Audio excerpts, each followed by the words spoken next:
अस्सलाम वालेकुम नाज़रीन, भारत से मिली वॉइस के खुसूसी बुलेटिन आलम शब रोज़ में आपका इस्तकबाल है। मैं अब्दुल वहाब।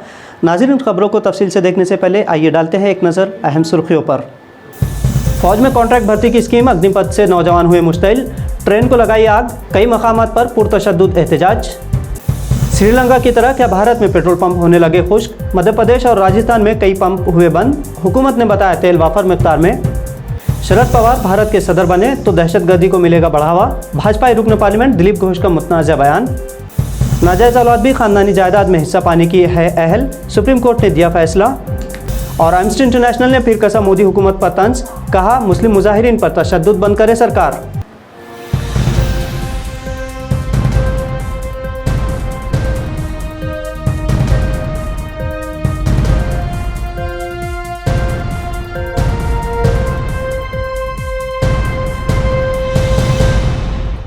फ़ौज में कॉन्ट्रैक्ट बुनियाद पर भर्ती के लिए लाई गई नई स्कीम अग्निपथ के खिलाफ मुल्क भर के नौजवानों का गुस्सा फूट पड़ा है। इस स्कीम के खिलाफ बिहार से शुरू होने वाले एहतजाज की आग अब दूसरी रियासतों में भी भड़क उठी है। आर्मी में भर्ती के ख्वाहिशमंद जवानों ने आज बिलासपुर चौक में नेशनल हाईवे नंबर 48 पर एहतजाजी मुजाहरा करते हुए ट्रैफिक जाम कर दिया। इसके अलावा मुल्क के कई इलाकों में तोड़फोड़ और रेलवे को आग लगा दी गई। मुजाहिरीन ने इल्ज़ाम लगाया कि अग्निपथ स्कीम नौजवानों के मुस्तकबिल के साथ खिलवाड़ है और हुकूमत को इस बात की फ़िक्र नहीं कि सिर्फ 4 सालों के अंदर रिटायर होने वाले अग्निवीरों को दोबारा रोज़गार कहाँ और कैसे मिलेगा। नौजवानों के मुताबिक वो मुतादिद महीनों से फ़ौज में तकर्रुरी के लिए तैयारियां कर रहे थे, लेकिन अग्निपथ स्कीम का ऐलान करके हुकूमत ने उनके मुस्तकबिल को तारीक कर दिया है। दूसरी तरफ मेरठ के नौजवानों ने अंदरूने 3 दिन अग्निपथ स्कीम वापस लेने का मरकज़ी हुकूमत को अल्टीमेटम दिया है। 2 दिन पहले वज़ीर दिफा राजनाथ सिंह ने फ़ौज में तकर्रुरी के लिए हुकूमत की नई स्कीम अग्निपथ का ऐलान किया था, जिसमें जवानों की उम्र 32 साल से कम करके 26 साल करने को बताया गया है। इस स्कीम के मुताबिक 4 साल की ड्यूटी के बाद 25% अग्निवीरों को रेगुलर कैडर के तौर पर लिया जाएगा। मुल्क के मुख्तलिफ इलाकों में हुए आज इन पुरतशद्दुद मुजाहिरों के बाद समाजी कारकुनान ने इल्ज़ाम लगाया कि क्या अब मोदी सरकार इन नौजवानों के घरों पर भी बुलडोज़र चलाएगी। श्रीलंका की तरह भारत में भी माशी बहरान की आवाज़ सबसे पहले पेट्रोल पंपों से आने लगी है। तेल कंपनियों के डिमांड और सप्लाई चेन में खलल पड़ने के बाद राजस्थान में तकरीबन 2000 पेट्रोल पंप खाली हो चुके हैं। राजस्थान के कुल 6500 पेट्रोल पंपों में से तकरीबन 2000 पेट्रोल पंप खुश्क होने के बाद सूरत हाल इंतहाई संगीन हो गई है। इसके अलावा पंजाब, हिमाचल प्रदेश, राजस्थान और उत्तराखंड में भी पेट्रोल पंपों पर लंबी कतारें देखी गई है। पेट्रोल डीलर्स के दावों के मुताबिक BPCL और HPCL जैसी ऑयल मार्केटिंग कंपनियों ने फ्यूल सप्लाई कम कर दी है और डिमांड का सिर्फ 1/4 तेल ही दस्तयाब करवाया जा रहा है। हालांकि अब हुकूमत और तेल कंपनियों ने दावा किया है कि मुल्क में ईंधन की कोई कमी नहीं है। राजस्थान की तरह मध्य प्रदेश का भी हाल यही है।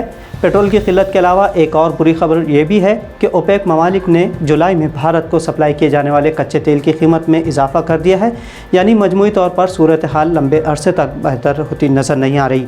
मोदी सरकार के असल इम्तिहान का वक्त आ चुका है। मुल्क में हालात चाहे जो भी हो, लेकिन बीजेपी के लीडरों को मुतनाज़ा बयानात का सिलसिला रुकने का नाम नहीं ले रहा है। शरद पवार के सदर जमहूरिया इंतखाबात में नाम आने पर मुतनाज़ा बयान देते हुए बीजेपी रुकन पार्लियामेंट दिलीप घोष ने कहा है कि शरद पवार के दहशतगर्दों से ताल्लुकात थे। हमारे मुल्क में अगर ऐसा सदर होगा तो दहशतगर्दी में इजाफा ही होगा। दरअसल शरद पवार को अपोजिशन पार्टियां सदारती इंतखाबात में अपना उम्मीदवार बनाने की ख्वाहिशमंद है, लेकिन शरद पवार ने इस पेशकश को मुस्तरद कर दिया है और कहा है कि वो अभी सरगर्म सियासत से अलग नहीं होना चाहते, यानी सदारती ओहदे की दौड़ से उन्होंने अपना नाम हटा लिया है।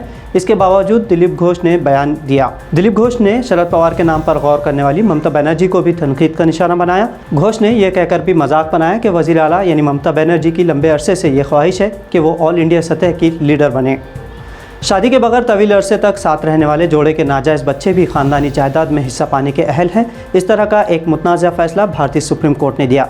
इससे पहले केरला हाई कोर्ट ने शादी के बगैर नाजायज़ औलाद को जायदाद में हिस्सा देने से इनकार कर दिया था, जिसे सुप्रीम कोर्ट ने अब पलट दिया है। सुप्रीम कोर्ट ने इस बात का नोट लेते हुए हुक्म दिया कि दायर की गई दरख्वास्त में जोड़ा तवील अरसे से साथ रह रहा था। सुप्रीम कोर्ट ने कहा कि उनका रिश्ता शादी के ममासिल है।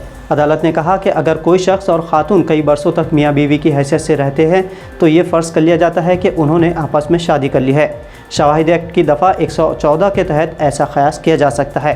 अगरचे कि ऐसे क़यास को गलत साबित भी किया जा सकता है, लेकिन इसकी ज़िम्मेदारी उस शख्स पर होगी जो अपने ताल्लुक़ को क़ानूनी बुनियाद से महरूम रखना चाहता हो, ताकि ये साबित कर सके कि शादी नहीं हुई थी। जस्टिस अब्दुल नज़ीर और जस्टिस विक्रमनाथ पर मुश्तमिल बेंच ने यह फ़ैसला सादिर किया। एम्नेस्टी इंटरनेशनल ने भारत में जारी मुसलमानों पर तशद्दुद के वाक़यात पर मज़म्मत का इजहार किया है। रिपोर्ट्स के मुताबिक एम्नेस्टी इंटरनेशनल के भारत में सरबराह आकार पटेल ने कहा कि हिंदुस्तान मुस्लिम मुजाहिरीन पर तशद्दुद क्रैकडाउन बंद कर दे। उन्होंने कहा कि इम्तियाजी सलूक पर आवाज़ उठाने वाले मुसलमानों पर हुकूमत क्रैकडाउन कर रही है। मनमानी हिरासत, घरों की मसमारी भी इंसानी हकूक़ के आलमी क़वानीन की खिलाफ वर्जी है। इसके अलावा एम्नेस्टी इंटरनेशनल ने मुजाहिरीन की फ़ौरी और गैर मशरूत रिहाई का भी मुतालबा किया।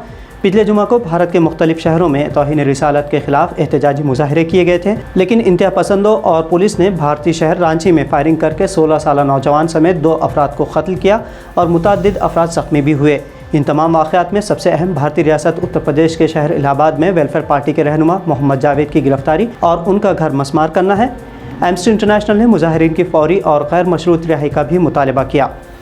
तो नाज़रीन, बिल्ली वॉइस के आलमी शब रोज़ बुलेटिन में आज इतना ही। मज़ीद ख़बरों के लिए बिल्ली वॉइस चैनल को सब्सक्राइब करना ना भूलें। अब अब्दुल वहाब को इजाज़त दीजिए। अल्लाह हाफ़िज़।